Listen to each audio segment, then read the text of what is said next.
Today's episode is brought to you by Fretboard Biology, the comprehensive online guitar course put together by Joe Elliott. Now, Joe is not only a fantastic guitar player, he draws on his years of experience as the ex-head of guitar at the Guitar Institute of Technology and also at the McNally Smith Music College. Here's a few words from Joe about the course. If you're tired of wading through hundreds of random guitar videos and just want to become a better player, Fretboard Biology is your answer. Fretboard Biology is a self-paced, college-level program that'll give you the right instruction, in the right amounts, and in the right order. You'll learn the same information I taught to thousands of other guitar players over 30 years of teaching in top music colleges. If you want to make real progress with your guitar playing, then sign up for a free 7-day trial at fretboardbiology.com. Hi there, you are listening to the Guitar Speak podcast. My name is Matt Wakeling, and if you're new to the show, this is the show that I produce in Sydney, Australia. I interview leading guitarists and guitar figures and do some gear reviews.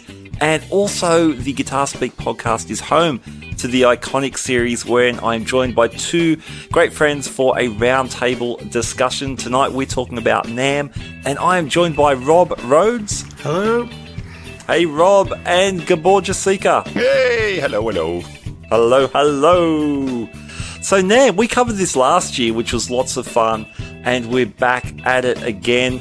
A couple of NAMM facts. This is the first time NAMM has returned to its January opening. Its regular month. Last year was in April. Again, kind of dealing with pandemic issues and postponing the show. Some of the big names were not back again this year, like Fender, Gibson, PRS. I won't go through that all over again. We spoke about this last year, but a lot of companies are rethinking how they launch products. A lot of these companies actually had big launches just before NAMM, and some of it got a bit messy, and people thought, were they at NAMM? So I think everyone's still getting in on the release thing. So we'll comment on perhaps some of those things. But there was a lot of excitement about NAMM this year. I think, Gabor, you were just saying before we recorded it was a big-looking NAMM. Well, on day one, pretty much, I watched a whole bunch of videos and stuff like that. The amount of stuff that was released was insane. It was a big... Like, there were tons of new releases. And I do have to say, one of my picks is somewhat controversially not technically a NAMM release, but released at the time of NAMM or around the time of NAMM. So I apologize. I apologize for that. That's okay. We'll get to that. So for the listeners, what we've done, we've chosen 3 of our sort of favourite things or things that jumped out to each of us. So 3 times 3 is 9. 12. Oh, 9, okay. Yes. I became a musician because I'm not good at maths. Yeah. But yeah, 3 3s and 9. So we've got 9 kind of products, and then we've got a bunch of honourable mentions that we might just blast out at the end. But lots to talk about. Let's just jump straight in. Gabor, what was your first pick from NAMM 2024? Okay, so so in no particular order, I'm going to start off with the new Yamaha Pacifica range. Yes. So Yamaha released... Pacifica basically is sort of considered an entry-level guitar, pretty much. You know, people think of it as a good quality but budget sort of guitar. Well, not anymore, folks, because they've released 2 models. And the names are I always find them a little bit funny, but they've released I had it here somewhere. It's the Standard and the Professional, or Standard Plus and Professional. Series. Did you guys see much of that? Or I did, yeah. Yeah. Hang on. Oh, wrong screen. Here now. Basically, they've gone for similar to the Revstar, which was last year, or the year before. Going for sort of a higher quality spec. They have one version that's made in China, one version that's a bit more expensive, made in Japan. Differences are fairly minuscule, like with the Revstar. You get some fairly good quality stuff with the Chinese-made stuff. And very interestingly, and there's a whole thing about that on YouTube, pickups made or designed by Rupert Neve, which I found wow, interesting thing. Yeah, so sort of slightly higher end kind of take on that sort of Strat style kind of thing, but a little bit different. HSS, I think they're all HSS. Some cool colors too, some interesting looking colors. So yeah, thoughts, guys? Yamaha Pacifica with Rupert Neve design pickups. I had no idea he made pickups. No, I dig the Yamaha stuff. My first sort of good electric guitar was a Yamaha RGX. Okay. And then I got that 89 or something, 88, 89. And then I got an RGZ made in Japan about a year later, which again, like super strat kind of thing. I remember the Pacificas coming out in the 90s, and they had some higher range things, and you can still get a higher range Pacifica, but they're definitely known for their, like, I think it's at the 121 or whatever which it is sort of the budget model, which is sort of people's first guitar kind of thing. And I mean, we sold a bunch of them at the music shop that I used to work at as well. Sure. Rob, what about you? As a company, I love Yamaha. I think they're probably the best company in the world. I got to say, at a time when there's all of these super strats, I don't know if we needed another one. It's an interesting, and the price range it's at, it's sort of it's an interesting sort of price range, Yeah, but I guess if you look at a Fender Japan Hybrid 2 or something like that, in the similar ballpark, and then again the Revstar Japans are pretty much up there in that price range too. Yeah, I don't like the pick guard. It's a funny looking thing, isn't it? Yeah, I really like the pick guard. Oh, caught that. Well done. Puns have been coming even before we started. Love it, man. But yeah, it's obviously going to be great. And one of the things, last Revstars have anything to go by, their quality control is good. The Revstar was fantastic. Kicking goals. I had a Revstar for a while, and it was a great guitar, really great quality guitar. Now, interesting, if anyone out there goes and watches that, it's on the Yamaha YouTube channel. There's the story of the Rupert Neve design pickups. Yeah, so how long ago was he working on it? Because he's been dead for a Well, while not now. Him, but the company, Rupert Neve Design Company. No, there's a guy, actually, the interview, the actual guy that did it, was one of the Rupert Neve design engineers. And the story goes, a bunch of guys, because I think Yamaha and Neve have worked together a few times on consoles and a few other things with Transformers and all that sort of stuff. Okay. And a bunch of Yamaha guys from Japan went to the Rupert Neve factory, and totally unrelated, they were looking at Transformers for stuff or things like that, whatever it was, something unrelated. And they saw a bunch of pickups lying there, and the guy said, in his spare time he winds pickups.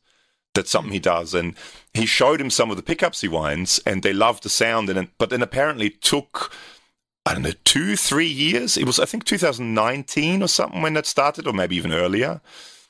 Back and forth, because apparently the Yamaha guys were so particular about being able to reproduce it, get exactly the same magnets, exactly the same everything. So every guitar's got all the same stuff. And they wanted also, and I think that's one of the reasons why the pick guard looks a bit funny.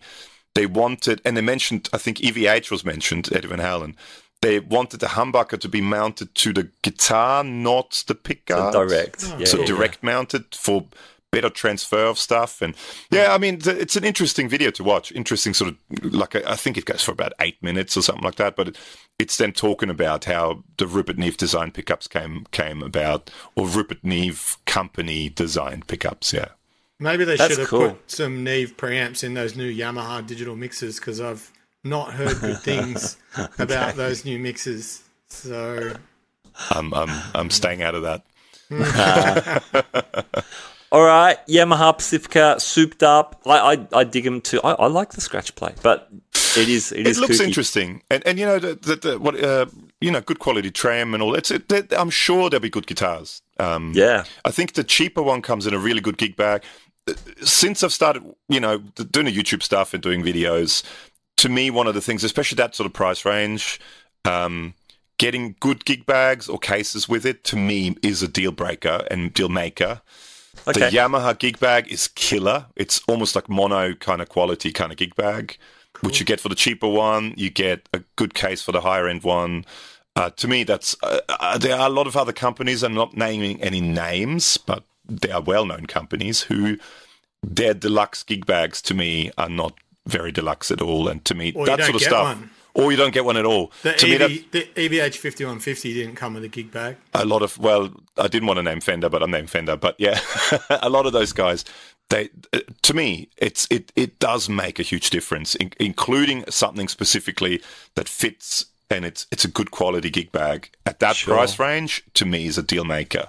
I think maybe they're just sort of hamstrung by price point, because then if they include a gig bag, then there needs to be a margin on that, and that then pushes the price up, and they're out of that possible competition. But when you make, I don't know, 100,000 guitars, that's the difference. I don't think the margin's that huge these days. I guess, yeah. But anyway, to me, that's it just shows when you can get something at that quality and you can throw in that's good Yamaha quality gig every bag. day, right? But that's Yamaha, yeah, that's what I mean. All Yeah. day long.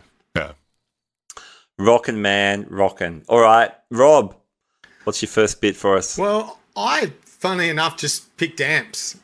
Yeah, I like don't that. know how that happened, but the three things I was most excited about were amps. And you were talking about amps before we started. And I'm sitting here, and recording there's as well. three tube amps behind me.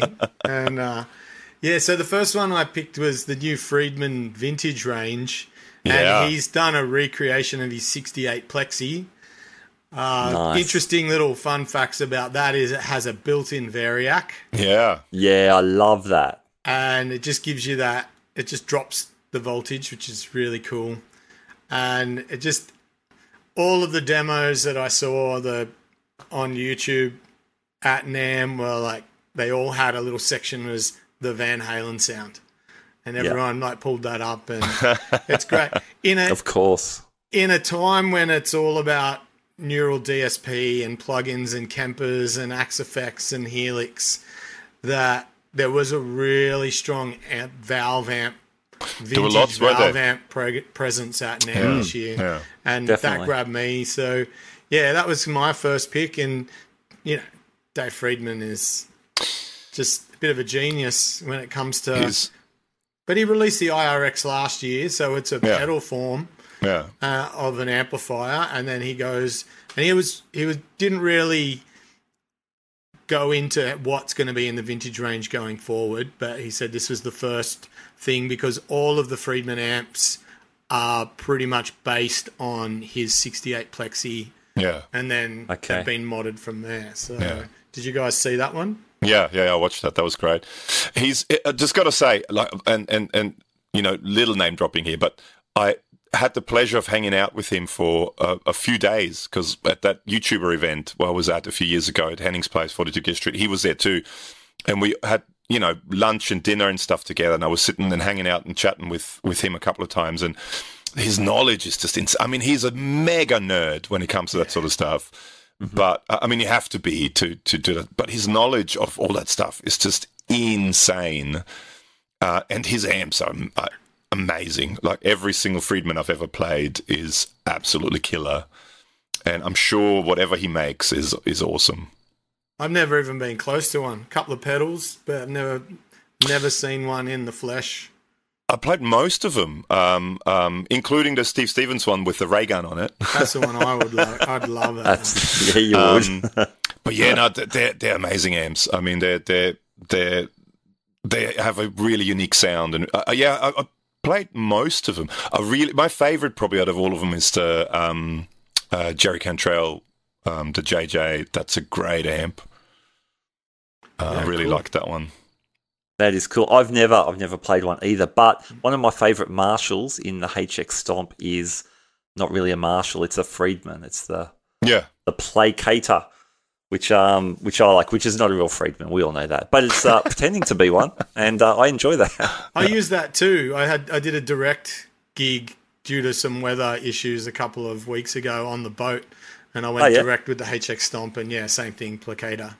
The clean is great too, and clean and dirty both are good. It's a good amp, yeah.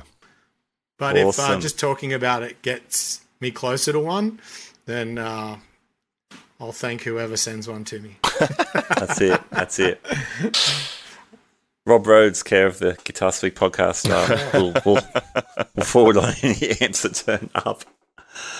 Alrighty, my first pick, and again not in any particular order, came from Third Man Hardware. Now we spoke about these guys. I can't remember when, but we spoke about the Telegraph, which was the Jack White crazy octavey pedal with the switches.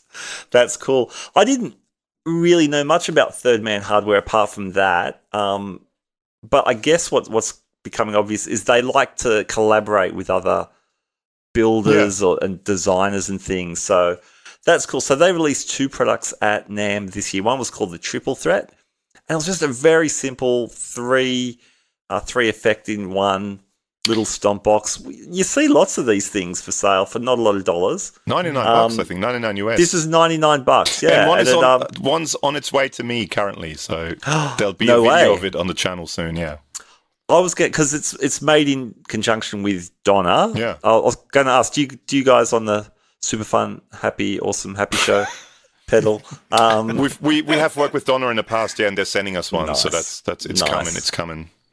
So it's got a distortion and a phaser and analog sounding delay. I suspect it's a digital delay. Whether it is, we'll find out. And it self-oscillates, which I dig. So that I thought looked kind of fun, looked kind of cool. And then they came out with their DIY Fuzzatron pedal. So again, maybe the JHS effect. I mean, you've been able to buy a pedal in a kit for a long time. Maybe though on the back of the Notaclon, the DIY Fuzzatron, which I think is $79 or something US. They look cool too. They look cool. Maybe just because it had cool stickers. Maybe that's what swayed me. But Did you guys see those? Well, you obviously saw the Triple Threat, Gabor. Yeah, as soon as I saw it, I contacted Donna, and they were so kind that they're going to send us one. But I think it looks really cool. And I think it's also, up until now, all the Jack White stuff was all very boutiquey, very high-endy, very expensive stuff. Yeah. And this is sort of the first time he's doing something that's, and I mean, $99, and I'd say it'd be good. I mean, the Donna stuff we've had was great, and it's cheap. It's Chinese-made stuff, but it's been good stuff, so I can imagine it's really, really good, and I'm quite looking forward to it. To check it out. More in his wheelhouse too. Like the guy uses $40 fuzz pedals and to get his sound. So they were $40 when he started using them. Now they're about $400. But it's the cult of personality. Yeah. All right, but I dig it. I'm really looking forward to it. I'm looking forward to checking it out. Yeah, man, I look forward to the video. That'll be cool. All right, Gabor, ever the controversial member of the panel, your next product wasn't actually released at NAMM, man. What's going on? Well, yeah, but it was released. It sort of was. I took it as things that were released in the NAMM week. Let's say it that way. Okay. So I picked in the NAMM year. In NAMM year, so I picked the Fender switchboard. Which I thought, as soon as I saw it, I thought it's a weird thing for Fender to do, but I'm guessing they're trying more and more to get into the pedal worlds and into the sort of more upmarket pedal world, because up until now, a lot of the stuff was sort of the more budgety side of things. Yeah. So the switchboard, for people that don't know it, it's basically an effects loop switcher. But the cool thing with it is you can quite easily, you can rearrange the order of the effects, you can insert a whole bunch of stuff. You have input buffer, output buffer that you can either have on or have off. That's cool. You have, I think, loops you can insert into it as well, within it, and all that sort of stuff. And where you place the volume pedal, you can shift it around on a patch-to-patch basis. So it's not not one of the things where you set, like as a global setting where you set it up. It's on a patch-to-patch basis. You can move all these things around. And if it's anything to go by the sort of the quality of the Tone Master Pro. You've had a Tone Master Pro too, Matt. Yeah. I thought it was really well made, good quality. The switches the foot switches that were also knobs were great. And if it's anything to go by, it's again maybe slightly higher priced. Okay. I think it's around $700 or something like that in Australia. I don't know what it's like in America, but so it's not the cheapest thing in the world, but it seems to be fairly good. It looks really good quality, and it looks like it can do a lot of things, lots of interesting features. So I sort of thought, yeah, why not? So did you guys get a chance to check it out, or? Yeah, they did it with RJM, didn't they? They designed it with RJM. There was something like that, yeah. So the Mastermind is what they make, yeah. So, yeah, it looks really good. It's kind of like if Boss were going to update the MS3. Yeah, or the ES8, that sort of stuff. So, because that one doesn't have the effects built in, right? It's just a switchboard. No, it's just a loop switcher, yeah. It's a switcher. Like the ES8 and ES5? Was there 5? Yeah. There's a 5, yeah. There's a 5, yeah. So obviously people have seen that pedal show and the success of the gig rig. Yeah. And maybe RJM are just like, we kind of need a bigger name to push our product to go to the next level. Yeah. So them and Fender have gotten together and designed this. It looks really cool. And it's quite compact too. Yeah, that's what... At first I thought it looked quite big, and then the guy sort of leant down and put another pedal next to it, and I went, actually, that's really good. It looks really good size. It looks well built. It looks very easy to navigate to me. Because that's always... I mean, I have a Boss ES8, and I really like it, and I used to use it a lot when I used to do band gigs, but it's a bit of a menu dive kind of thing to change things and to move things around. I mean, the possibilities are almost limitless. And I'm pretty sure the gig rig is similar, although I haven't seen the newest gig rigs now with the bigger screen and stuff on it as well. But it seems like a really easy to use, easy to navigate, no fuss sort of looper, but really powerful at the same time.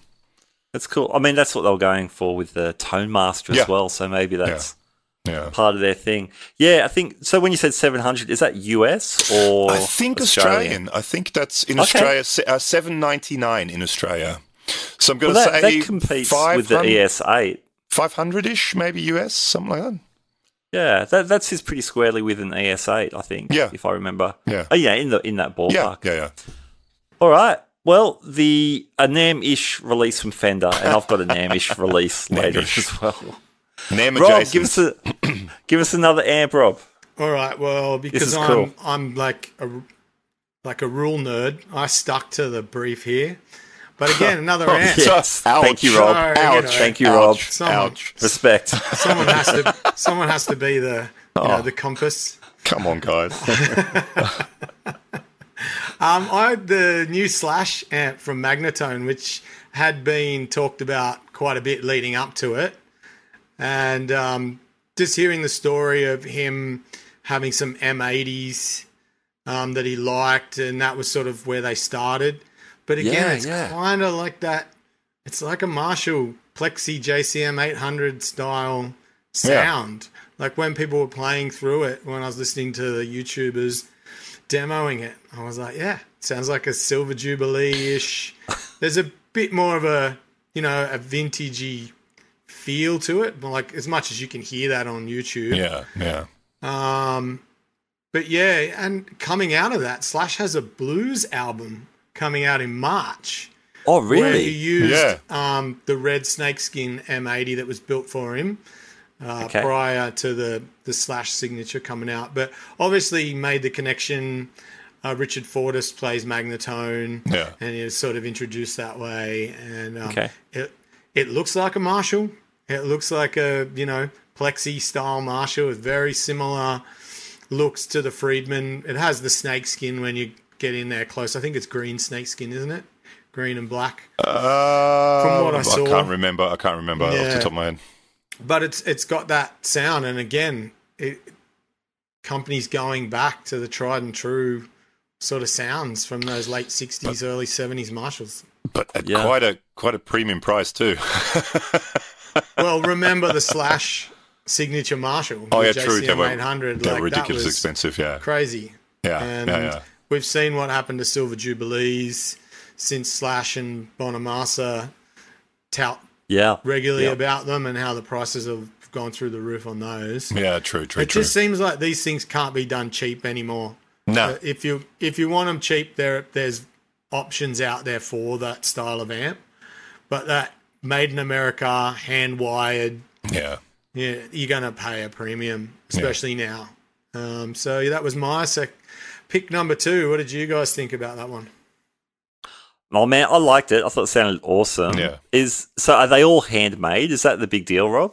I think so. Yeah, they're all built in America, all handmade, and I think there was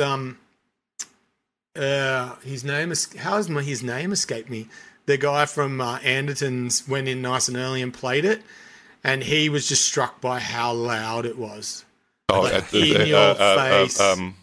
The Danish Pete? The other guy, the captain. The captain. Yeah, whatever his name. Lee Anderton. Lee. Yeah. Anderson, Seen so many. I'm like, Grah. And he was just like very self-conscious because he said it was just so slamming, even at low volume. So, you know, it's not going to be an amp we're going to be able to gig with, really. It's not a wedding amp. No. Some real estate mogul will have it in his soundproof cool room. With his 58, 59 bursts that he's got sitting around there. Exactly. Yeah. I thought it sounded great. great. Good on him, by the way. Yeah, absolutely. If he's dialed in his soundproof room, good on him. Yeah. I thought it sounded great. The videos I saw, but same as you, Rob. It's a good sounding vintage Marshall.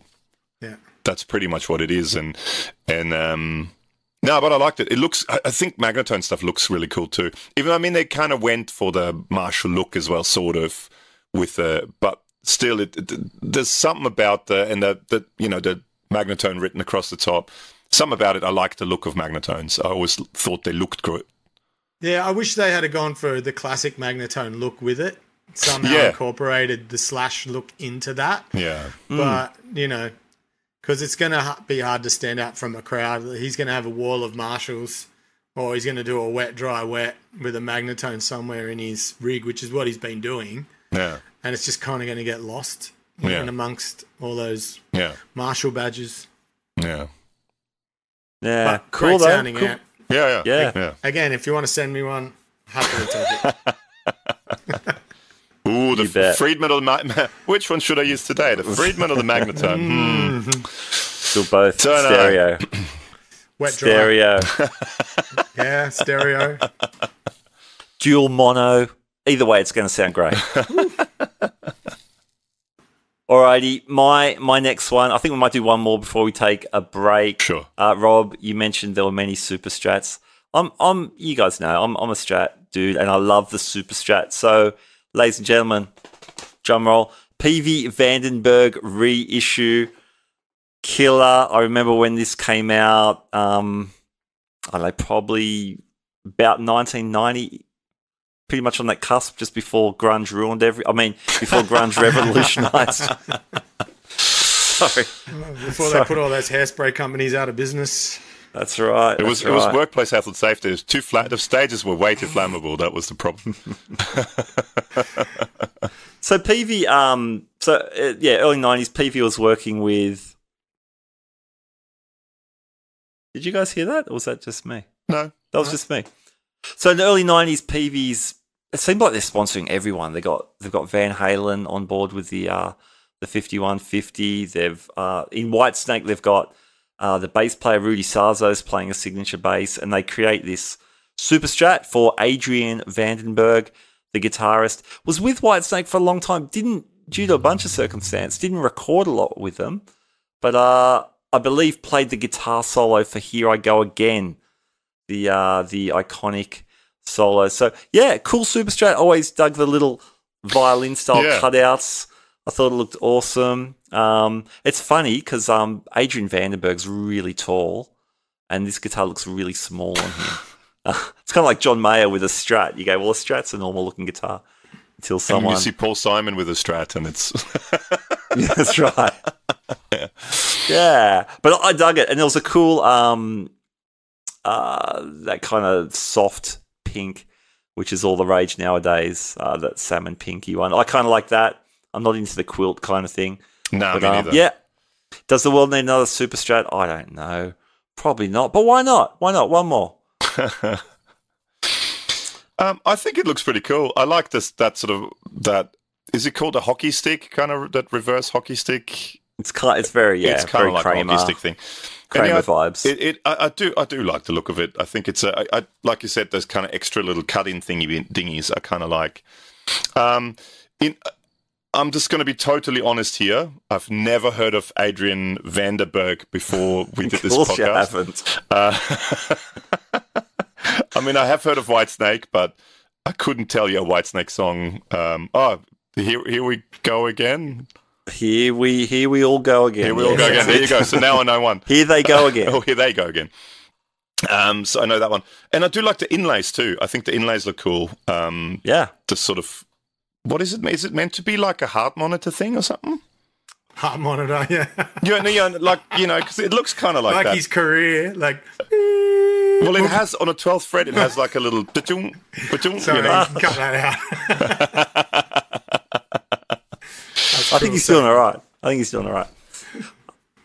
Yeah, I don't know what they're meant to be, but yeah, they're kind of cool. Yeah, Rob, looks one like more someone super dropped strat. it. Like they dropped it right on the strap button and it sort of pushed everything in a little bit, buckled Well, it's essentially a jazz master then, isn't it? Oh, come on. It's an offset with a sweeping cutaway. Is it an offset? Come on, guys. Come on. Now, all it needs on it is fake F-holes, and then it could almost be some sort of Paul Gilbert model. Almost. It has a kind of a vibe. Maybe. No, I think it's a cool-looking guitar. I do. Actually, out of those pictures, there's a black one. I quite like the black one. That's sort of stealthy with the red binding. I think that looks really cool. I mean, the pink is all right, and I'm not into the sort of quilted thing. But yeah, I do like the look of it. All right, there we go. One more super strat, and I think at least one more super strat gets a mention in the honourable mentions, which is cool. Well, I was not a fan. Even though I'm a fan of upside down headstocks and pink guitars. Fair call. Not a fan of that one, and it has Seymour Duncan pickups too, doesn't it? So I believe so. That's strike 3. Sorry. Oh, man.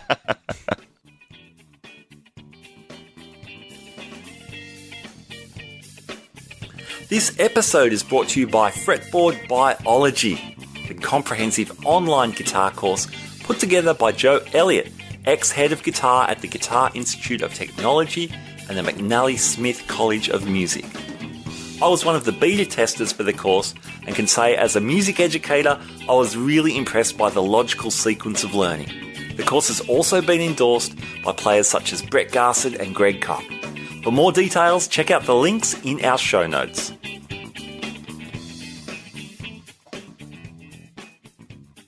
Hey, welcome back. We are the Iconic series. We're talking about NAMM 2024 with our favourite picks. I'm with Rob and Gabor.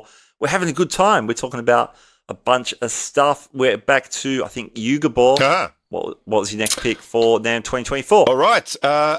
Quite interesting, because I'm a bit of a fan of these guitars. A whole new range of Sire guitars and basses were announced.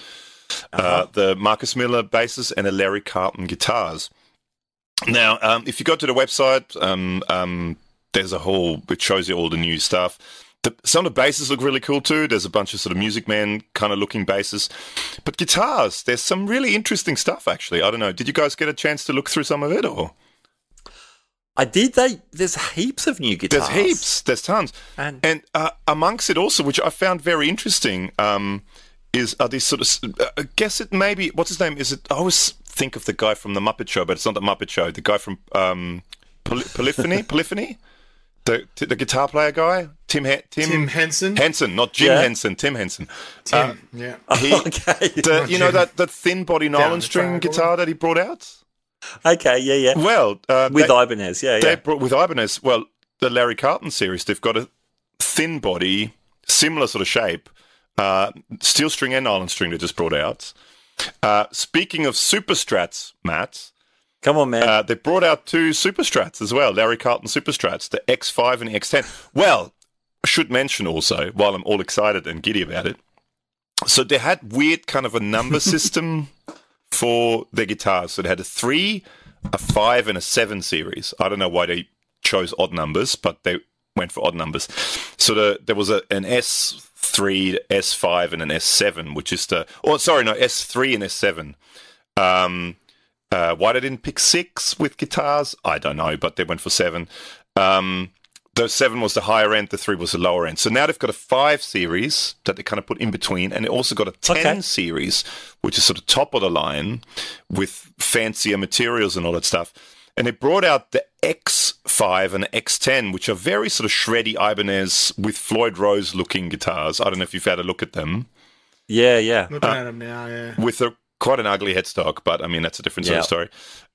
Very excitingly for me as well, they brought out the J3 and the J5, which is Jazzmaster style guitar. The J3 with a sort of Strat style trem, and a J5 with a really kind of weird looking, almost sort of Duesenberg looking trem. It is kooky. It's kooky in a cool way. But also the inlays look really cool. I like the as a Jazzmaster style guitar. I really like it. They brought out some thin line telly looking things. Yeah, they look cool. Which look pretty cool with P90s and with more sort of traditional kind of pickups. They brought out the 10 series in Strats as well. So higher end, better woods, gold hardware, fancier stuff. And they brought out, which I find very weird, they brought out the L5 guitar. Have you seen that one? Which is that sort of... With the lipsticks? Lipsticks. Weird looking guitar. Weird looking guitar. But they brought it out. So, guys, thoughts on the new... Oh, and then there's also some like proper jazz boxes, like deeper kind of hollow body guitars. Yeah, big hollow body one. And actually, speaking of those kind of thin acoustic guitars, they also brought them out in acoustic basses. So this sort of thin body acoustic 4-string and 5-string. Yeah, and a fretless, I think. And fretless, yeah. So there's some cool stuff that I think that actually a lot of the basses look really, really cool. But anyway, thoughts? Matt. Go ahead, Matt. Heaps of new things. Now, at first when I saw a shred guitar called the Larry Carlton Shredder Sonic or whatever it is, I thought, hang on. But Carlton did play some Valley Arts guitars. He did, yeah. In the back in the day. I wasn't super taken by the shred things, but I liked a lot of the others. Lots of P90 guitars. I really like that sort of that Les Paul Jr. looking one. Yeah, which was probably the most bare bones of the range. Just single P90. Cool colours too. Single cutaway thing. Some cool colours. Yeah, I like the colours. I mean, they've been kicking goals, Sire, since they launched. And the Australian distributor is not far from me, I think. Is that those guys at G-Sus? This is for, Kang and the guys. Yeah. Kang. Hi, Hello, Kang. Lovely dude, yeah. Kang's awesome. Yeah, because you did a bunch of Sire. We did it, not through them. We did it direct with Sire, but they sent us a bunch of stuff and cool. Great guitars. They're really, really good guitars. I mean, it's sort of the cliche thing, value for money, but for that sort of price, around that, in America, I guess sort of around $500, $600, $700, $800. Here, early thousands, around $800, $900 to $1,200. Just value for money and quality, killer guitars. The fretboards are really, really well done. Stainless steel frets too. Stainless steel. I think that possibly stainless steel frets. Yeah. Everything made in house, so it's all their own pickups, their own everything. Okay. Everything made to Larry Carlton specifications. Now, up until now, I can totally see that with the 335 style, with the maybe with the sort of Super Strat that they used to have. That I had one. I have one, the HSS one, which kind of reminds me of that kind of Valley Arts kind of stuff without a Floyd, though. I can totally see that. With a lot of these guitars, I think they're just branching out and less to his specifications. But I do think there's some really, really good stuff amongst that. I'd love to check out one of the thin line tellies with the P90s. They look amazing to me. Yeah. They look really, really cool. With a really nice wood grain through it too. I mean, they sound, they play, they feel... They are quality guitars, I gotta say. Have you guys ever played any Sire stuff? Only at your place. Oh yeah, true. Actually, Alex's. Oh Alex true. Yeah. Yeah, they felt good. And, they were just very difficult to get for a long time. I know a lot of people were on the wait list for them here. Did anyone see Larry Carlton playing at NAMM? No. He said, I haven't played for a month or something, and he just picked up and of course, about it. It was so good, but he's got the shakes. Oh. So I don't know if it's if there's anything going on, but once he played guitar, the shakes were gone. It's just It's annoying. I just went overseas over Christmas to visit my parents. I was gone for 5 weeks. I definitely didn't play very well when I came back. Larry's got one on me. Yeah. Cool. So worth checking out. Yeah, I've got to get down to GSUS. I haven't even visited there. I'm going to do it. Rob, you got another amp. We got 2 more amps. Yeah, so this is just the Rev booth, I guess, was exciting. Yeah. They've reissued the generator. Is it the 120? Yeah. And there's also a 50. There's also a smaller 50 as well. And, all you need to do is look at who was in the booth demoing the amps. Sean Tubbs. Yeah. He's an amazing player, that guy. And they was just like, that's the sound, right? Like, it was killer, and there's options. It's not your classic reissue style amp like the Friedman and the Magnetone. It's its own thing, yeah. It's its own thing, and the 120 has all 4 of their channels in it. So is it the blue, the red, the green, and the purple? There's a green. Yeah, probably. Yeah, blue is clean, then the green and the red and the purple. Yeah. Yeah. So so many options. Yeah. With a channel switching all tube amp, and all with the 2 notes. Stereo out too. Stereo out too. Yeah, the full Capta X, which is pretty cool. I think all the Rev stuff now, none of it comes without the 2 notes out. That's so cool. That's brilliant. Just something completely different to the other 2 amps. A bit more sort of, I don't know, what you would say, current designs. The Rev stuff, I've played a bunch of Rev stuff, and I always really like it because with a lot of these amps, you have either 3 or 4 channels, but you have the clean and the sort of crunch channel are very kind of vintagey, martially voiced, and then you've got the high gain, which is the modern kind of chugga chugga kind of stuff. But if you don't want the chugga chugga, they have quite vintage voiced channels, or sort you of can like get Bogner. Like I feel like them and Bogner kind of similar. Blue channel, red channel. Yeah, but then within vintage each channel voice, you can change stuff around and because there's a lot of switching options, especially on the big suckers, but the 120. But I'm a fan. I'm a big fan of Rev. I like everything they've done. Still one of my favorite little amps to play. The people with the special glasses can see it behind me is the D20, the little D20 amp, which is a great little head. 20 watts if you just wanted something small that has a direct out with a 2 notes thing in it as well.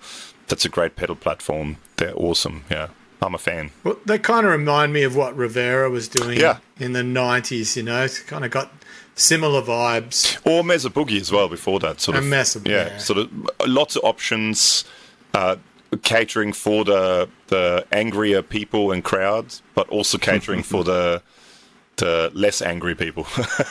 Yeah. Did you get a chance to look at that one, Matt?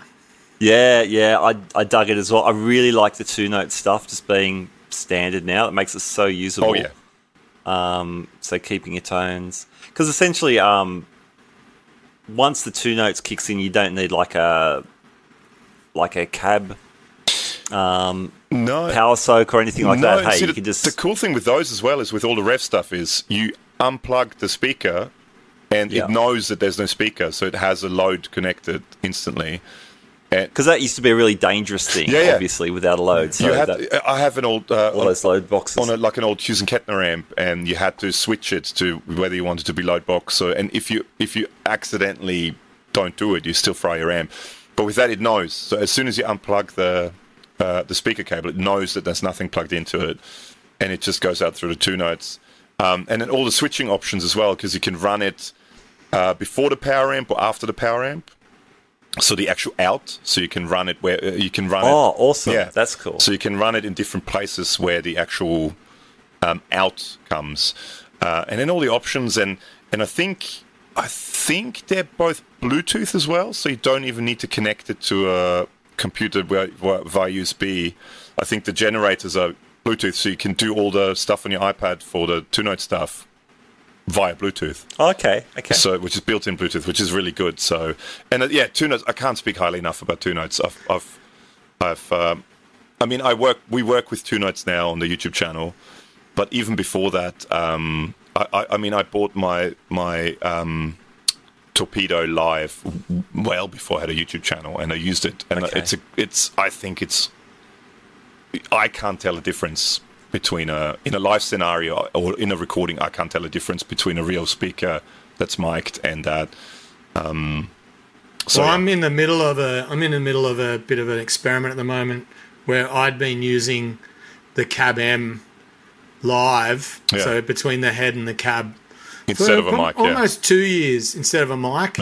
And since I've switched to in-ears, it hasn't felt right. Okay. So I've gone back to a mic just to do sort of a little bit of time with the microphone playing in my ear, and just pick up a bit of the room, and just trying to get it a bit more lively in the ears, because they can sort of be a bit dead sounding sometimes. For sure. So I'm just seeing if it have some more life. So stay tuned. I'll report back on that. Cool. Yeah, I've loved the Cab M Plus for a long time. Yeah. So to have that stuff in the head, it's great. Yeah.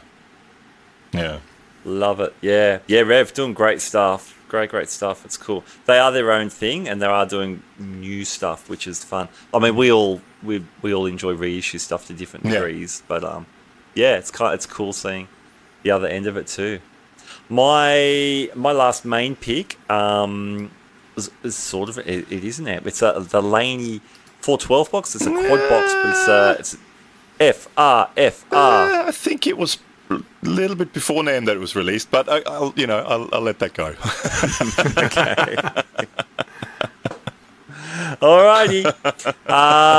NAMM-ish. Laney 412. Here's the thing: the whole modelling world's taken off. People are lugging pedal boards to gigs, going direct, direct to front of house, etc., or bringing a small powered speaker. This is like the opposite. This is like a speaker for people who want to bring their modeler and blast some rooms, which is awesome. So I just like it how it's the opposite of where a lot of it's heading. Rob's called on a lot of really cool amps tonight, of course. But I dig it. I use a Laney 212 with an analog amp, blah blah blah, but with some modelling into it. But this is just straight in. I could dig this. I'm just amazed. In all honesty, I'm just amazed that no one else has done this before.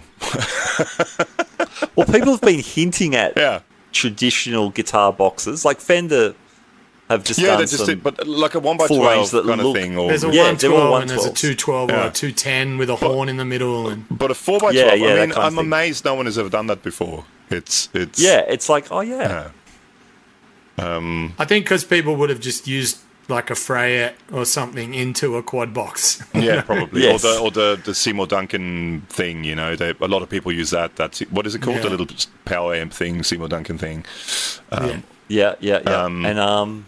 And the pedal baby, were you using one of those for a while, Rob? Yeah, I gave him a go, but 100 watt Class D is not, even though we don't play super loud, he couldn't keep up.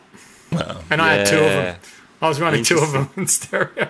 Okay. And it couldn't keep up. Couldn't handle the boost. Like, really wanted to kick the boost up in a solo.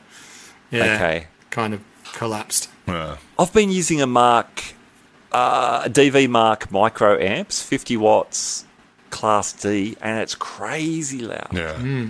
They're great. So, the DV Mark stuff is really good. I think that's a very underrated brand. That was my backup amp, and then I just thought, I'm not going to carry the big amp anymore. Yeah. Anyway, back to the Laney, though. It's reportedly 2,600 watts. Holy moly. I thought you were going to say $2,600. Well, it might be $2,600. $1 a watt. Woo! can I have the 30 watt version, please? But there you go. It looks cool. Full range, just massive box. Probably really, really heavy. You know, good. And the Laney stuff, again, to me, Laney, we've been working with Laney for a while now, and they've been sending us a lot of stuff. I really genuinely like a lot of the Laney stuff. I think they, for whatever reason, they just got a bad name in the sort of maybe 90s, early 2000s. But a lot of their stuff, and especially the newer stuff now, is great. I really, really like it. And they just relaunched the whole, what is it called? The not Iron Man. Ironheart. Ironheart series. Ironheart. Yeah. All now UK made as well instead of Chinese made. That came out at the same time as that.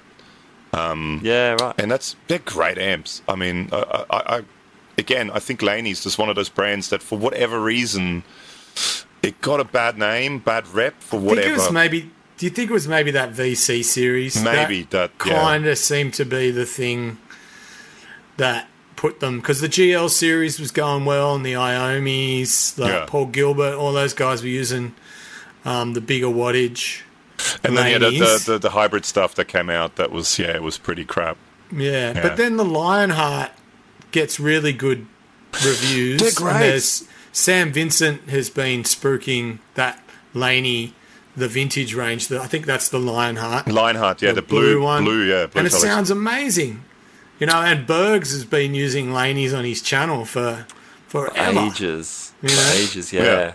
So I think, I have this memory of those VCs just they probably constantly being in for repair or not working at gigs when I was mixing other bands or putting original nights on and having issues with them and seeing them come back. They were like the Vox sort of one, hey? Yeah, like a Class A 30 watt. Yeah. I've got an LC30, which is it's a UK made one, and I did have to redo the transformer. But I've had it for about 10 years, so that's the only major thing. But it sounds amazing. But it's not voiced like the VC. It's not it's not voiced like a Vox. That's hard to say. It's almost Fendery. It's almost Fendery, but it's EL84, so it's still got a bit of interesting bass. Anyway. Anyway, that wasn't released at NAMM this year because it's about 30 years old or something. Hey, let's blast through our honourable mentions. We won't deep dive into these as we have the other products, but we'll just give them a shout out. Gabor, take it away. Well, one that I was almost going to do as a full thing is the Game Changer mod series. Did you guys see them? Yeah. How cool! How cool do they? I mean, all the Game Changer stuff is awesome. I got to say, I got to give it to them. And they're from Latvia, I think. Is it Latvia that they're from? From one of the Baltic states, anyway. And they're always dressed in suits at NAMM, and they're just... I like that. I like that. I really, really like those guys. Taking it seriously. And I just like how they call themselves Game Changer Audio. And that's what they're doing. And I mean, all the products are really, really, really cool. But this mod series, and hang on, I just got it here. Just want to see, just to get it right. So they've got a delay, a reverb, and a chorus, which has sort of Eurorack style patch bay stuff that you can do with it. They're $299 US, so not even that expensive, I gotta say. Maybe 600 here or more. Probably something like that, yeah. Probably so not super cheap, but I mean. And then they all have that dynamics thing where you can route some parts of the effects to almost like an envelope kind of thing to the dynamics of your playing. They've got a pitch thing, which then depending on where you play, how low or how high you play, it reacts differently. You can link them together via. It's to me, it's just another one of those things which just. Does the world need it? Probably not. Is it cool? Yeah. Nice. All right. Keep going, Gabor. Keep going through your honourables. Also, Bad Cat Rubicon, the little Bad Cat lunchbox head. Lunchbox, yeah. The videos it sounds amazing. And from really nice cleans to kind of vintagey sounding drives to quite chugga with all the 2-note stuff in it as well. Don't think it's 2 notes. Yeah, it's got the 2 notes thing in it as well. Amazing. It looks like a cool little amp. Did you guys see much about it? Yeah, a little bit. I watched briefly. Yeah, I watched the Bad Cat thing, but I was sort of more interested in the guy talking how they bought the new R&D guy on board, and he's like, we got rid of the eyes and we got rid of this. So I kind of got lost in that whole story. The Pete guy, Peter, what's this German guy who does all the... He was probably the brains behind boutique amp distribution. He did Tone King amps as well. Peter Ahrens or something like that, German guy, who does the MP switching stuff. Yeah. And he kind of brought the whole boutique amp distribution stuff together, which is Friedman and Morgan and all that stuff. And he's taken over now as the head designer at Bad Cat. And actually, all the MP switching stuff is now going to be Bad Cat branded as well. Okay, that's cool. That is cool. Gabor, honourable mentions. Another non-NAMM honourable mention. Three strikes, you're out. Three strikes. I really like this one. The Dave Grohl Epiphone. I think it's cool. That blue Trini Lopez style 335. It'd be interesting to play it to see what it's like, but it's. I mean, I think nowadays for like a rock guitar player, it's probably about as iconic of a guitar as you can get. I mean, they're a huge band at the moment. I mean, they've been for a long time. Whether you like them or not. But yeah, super iconic guitar. Be interesting to see what it'll be like. But thoughts, guys? I dig it. I mean, the Epiphone signature stuff, it is expensive. Yeah. But it's cheaper than the Gibson stuff. Yeah. But I mean, definitely. For that guitar, you can't find it. I guess the Kirk Hammett Greenie, you can find a bunch of Les Pauls. But yeah, this one's at least it's quite unique, I think. So yeah, like it. Rob, thoughts? Yeah, I'm going to sit on the fence on this one. Okay. Next, I'm going to leave that one. Next, okay, another signature series guitar, but this was definitely released at NAMM. So, this is the Godin or Godin Alex Lifeson signature series. Super Strat, two versions, one with a Floyd, one with a Vega Tram, which I'm a big fan of Vega Tram. You are? Thoughts? Super expensive for a Godin. It's not cheap, that's it. Or Godin. Godin. It reminded me name. of some Yamaha Super Strats. I can't remember the series. Okay. Not the RGX or RGZs as I owned, but Yeah, but I liked it. I liked it for that reason, I think. I just thought it was something interesting and different. I'm going to skip the next one and mention that last because that's a sort of a wild card. Didn't you mention this last year? Anyway, we'll get to it. A different thing, a similar thing, but not this. Okay. The new Zoom multi-stomps. Yes. Now, I've been a long-time fan of Zoom. I like Zoom. I think Zoom is cool. And they're re-releasing all their multi-stomps. There's, I think, 4 different ones that they're releasing. Very keen to check them out. Thoughts? Any multi-stomp users here? I didn't see the Zoom multi-stomps at all. Oh, Rob. Sorry. Oh, Rob. I didn't see them either. It's not in my algorithm. It's not in my algorithm, sorry. They're always... Are we talking 505 things? Have they reissued those? No. So the multi-stomps there was the MG50, maybe an MG100. It's sort of a silver thing with a screen with a bunch of buttons on it. 3 rotary knobs. Oh, yeah. I didn't see the new ones, but they were popular. Value for money, again. They're cheap and they're really, really good. And especially the time-based effects are killer on it, the delays and reverbs and stuff. Stereo in, stereo out, tons of routing options and all that sort of stuff. Really, really cool stuff. So now I'm gonna be slightly offended and move on. Okay, my second last one. 2 Notes Genome. Now, Genome, the plugin from 2 Notes. Now, we were kind of lucky enough we have a video up on YouTube about it, and we were sort of part of the pre-release. But they basically put all the amp sims and stuff they now have in the Opus, in the new kind of Cab M sort of thing. A whole bunch of what you used to get in a wall of sound, their kind of plug-in, their speaker emulation plug-in software thing. A whole bunch of effects, and also a thing where you can put NAMM files and AIDA-X, so that kind of neural amp modeling stuff. You can put all that into it, all in one. Actually, really, really good. I dig it. I think it's excellent plugin. And best of all, if you have an existing 2 Notes product, such as you have a Cab M, Rob. Yeah, I downloaded it today, but I haven't had a chance to look at it yet. So it's basically replacing the Wall of Sound plugin, which the Wall of Sound plugin was basically free as soon as you bought one of their, you buy one of their dynamic IRs, which is like $5 or something like that, and then you get the license for free. And this is sort of replacing it, and it's great. Did you get a chance to check it out, Matt? Had a very brief look. To be honest, I didn't dig into the honourable mentions as hard as the other ones, because I thought we'd just have a brief check out. But I'm getting a good shopping list. Okay. It's really good. I'm not really into plugins anyway, so that's probably outside of my world. But it's really, really good. It's excellent. And lastly, my last honourable mentions had nothing to do with guitar playing, although kinda, because you strum it. But Suzuki has re-released the original Omnichord OM108. Finally. No. Oh, man. How many signatures did we get to get How many to read through this? And it's full MIDI implementation. It's about as cool as it gets. So Kickstarter. Omnichord, for all your Omnichordists out there. And it's kind of like a guitar. You strum the thing to make the sound. I think it's cool. The Omnichord Speak podcast. Omnichord. Sponsored by Casio. It should be. No, Suzuki. No, come on. No. We need to diversify. Friends of the show.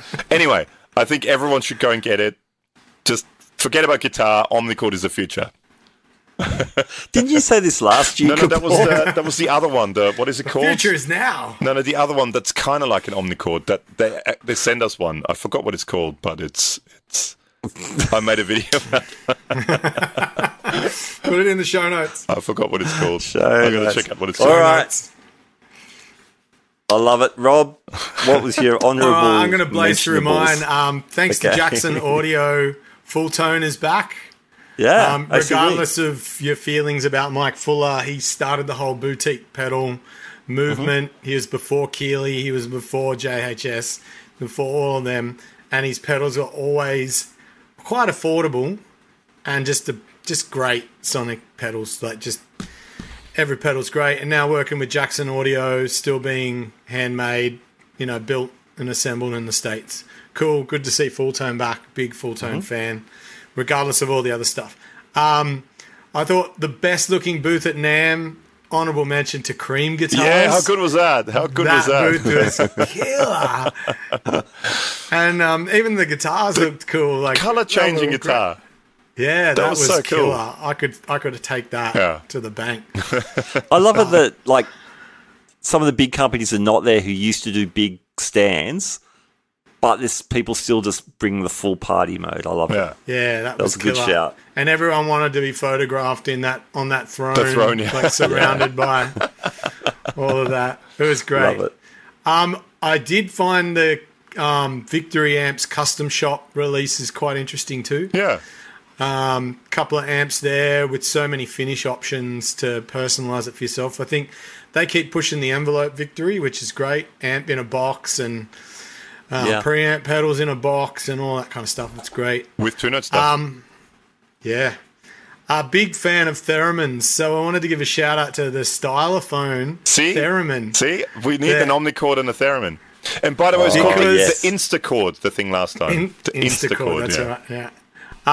If you're a fan of Jeff Martin, Jimmy Page, Joe Bonamassa, you need a theremin. They're not always that cheap, especially the Moog/Moog ones. Yeah. And you can buy the DIY ones, which you can assemble yourself, and they're pretty terrible. Yeah. But this looked like fun. Stylophone breaking out of building stylophones, which, pretty cool. What's a stylophone? Stylophone's that little thing you play with a pen. With a pen. That's like a little... Oh, in B flat. Have you guys seen in B flat? No. I'll send you a link. Don't worry. Okay. More homework. Okay. The Chapman Chris Robinson prototype. He's the guy from Blackstone Cherry. Yeah. It's another thin line telly that kind of has got all of the pieces of a Gretsch White Penguin into a telly, thin line telly. That was cool. Great. An amazing piece of kit. when you talk about direct stuff is the KMA machine's duality calibrator. Did anyone see that? Yeah, how cool is that? My God, like the amount of things that they crammed into that. And then he goes, "Oh, we had a bit of space in the top corner, so we made it Bluetooth as well." And amazing, like when you look at the Boss IR2 and the Iridium and all of these things that are kind of like that last pedal, if you want to go direct with your pedal board, this thing has everything. Like multiple outs.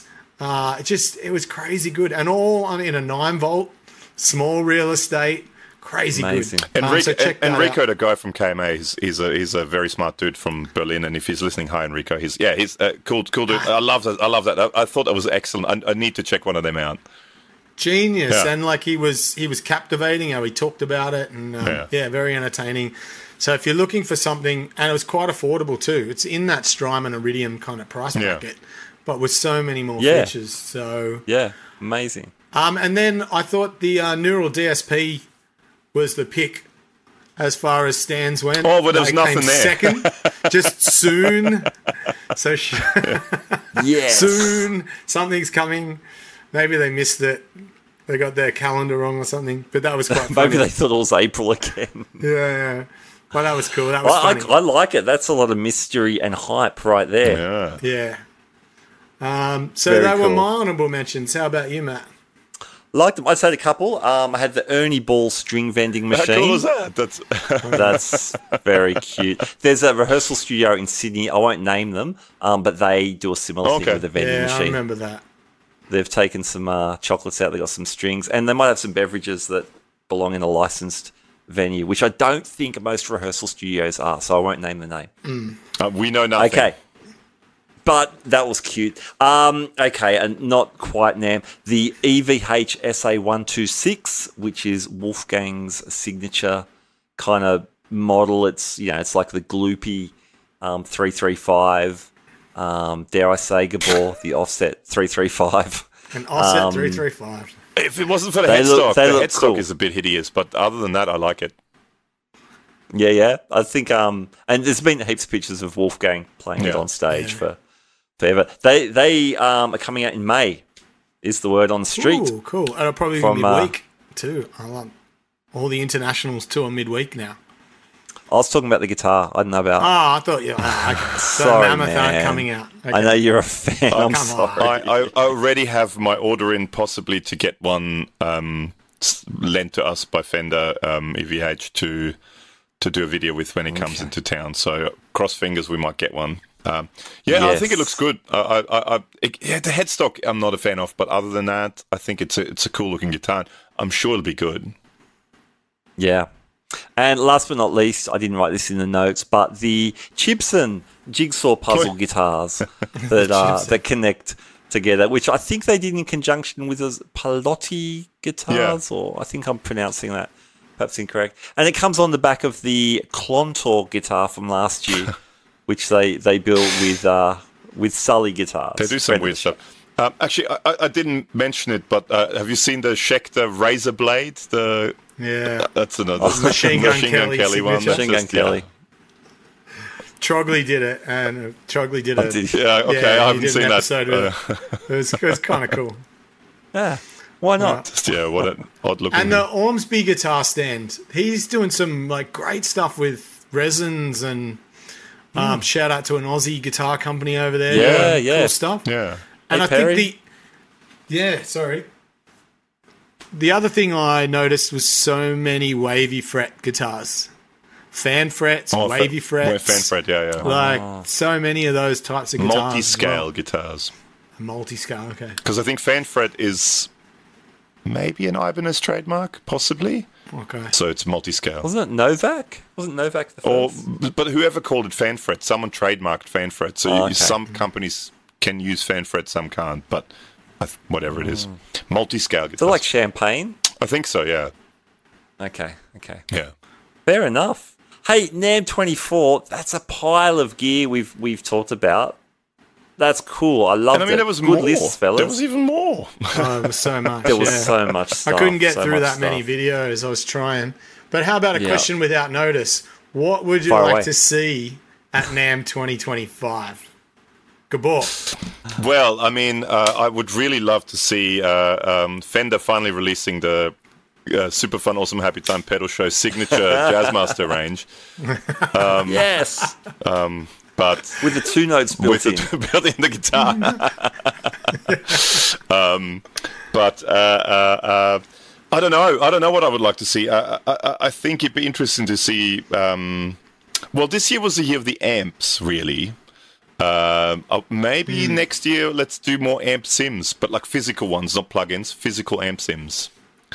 I think, and I don't know anything really, but I think Line 6 are due maybe for something new to come out sooner or later. The Helix has been around for a long time. Yeah. People are saying that, and then 3 years later, they're still selling like crazy. But they're still selling like crazy. I still think the whole capturing and neural modeling stuff. I think there needs to be a company that comes out with something where you can do that. Where it's the neural modeling stuff, not just the... Because, I mean, to a certain degree, Tonex is neural modeling. To a certain degree, Kemper profiling is that sort of stuff as well. But there's a whole new wave of all that stuff coming out now. And I think there will be someone releasing that. I mean, I have no insider knowledge whatsoever. But I can imagine, I'm just going to throw it out there, that possibly Line 6 is going to bring out the successor to the Helix. That's my thoughts. I think they'll have to eventually, which will be super interesting. Yeah. Interesting. Yeah. Even. Yeah. Just because it's been around for such a long time. What would you like to see, Matt? This is a really good question, Rob. I like it. Well, obviously, whatever Neural DSP is up to, like they've really created a lot of interest and anytime now. Questions. Anytime now. Are they coming out with a mini? Aren't they coming out with a mini one? I might have seen that on Tone Junkie this afternoon. A mini one? There's a mini neural. Oh, mini Cortex. Yeah. A dual Cortex. Dual Cortex. Dual quad Cortex. Isn't that I'm 8? waiting for the single Class A. The single Cortex, yeah. Like you've got the dual rectifier, the triple rectifier, and a single rectifier. You've got the quad Cortex. The dual Cortex, the single Cortex, the half Cortex. It would be the bi-Cortex. Bi-Cortex, yeah. Bi-Cortex. I want the Infinity +1, no repeats Cortex. I want to see more Super Strats next year. It was a bit disappointing this year. Not enough this year, no. Oh my God. Super Strat. What about you, Rob?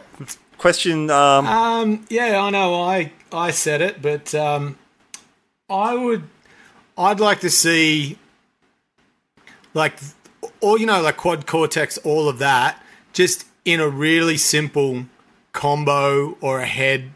Because we've had the Marshall Code, which was just terrible. And we've had the Line 6 Spider, and we've had the Katana. Like, the Katanas actually sounds really good. They're good, yeah. I think it's the best sounding. And it's one of the biggest selling amps of all time, the Katana. Yeah.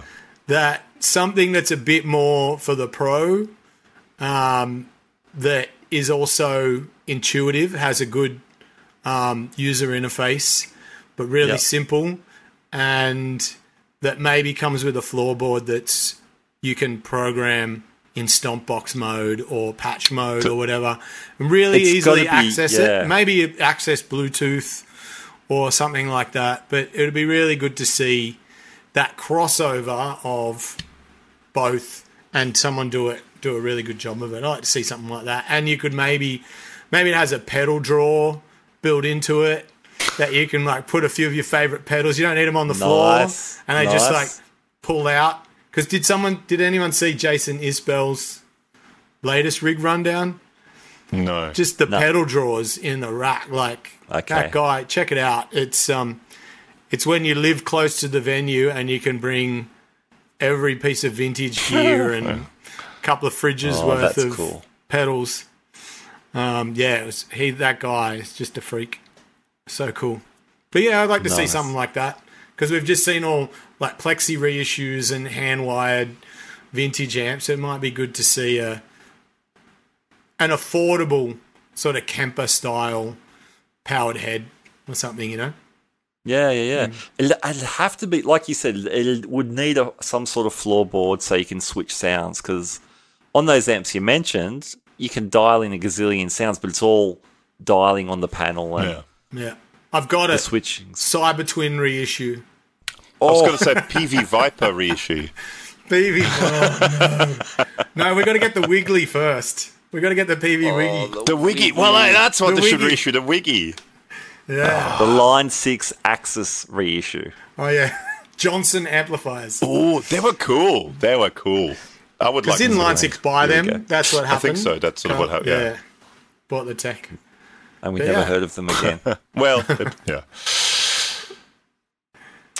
Rob, when you're not dreaming of a super combo, what is happening with you, and how can listeners keep up with you? Oh, just fighting the good fight, playing in 95% humidity in southeast Queensland, and running from superstorms and tornadoes. Pretty much. Not all heroes wear capes, folks. That's right. Yes, living in the 70s and living in the 80s. You can find all the info at roadtripent.com. Very good, very good. And Gabor, when you're not dreaming of omnicords, what do you do? There's not much else I do. Keep up with There's your not channel. much else I do. You can find me at SuperFun Omnicord Show. That's like Beato 2, Yeah, isn't that's it? Rick Beato too. Yeah, I would like to yeah. take a minute to tell you. And he says as well, 50% of his viewers aren't subscribed. 57. It's like 90% of my viewers aren't subscribed. Come on, people. Anyway, yes, speaking of my viewers, if you want to be one of my viewers, you can check out the Super Fun Awesome Happy Time Pedal Show. All one word, Super Fun Awesome Happy Time Pedal Show. On the YouTubes, where myself and my friend Alex review gear, and I review stuff like the 2 Notes Genome, which you can go and check out that current video.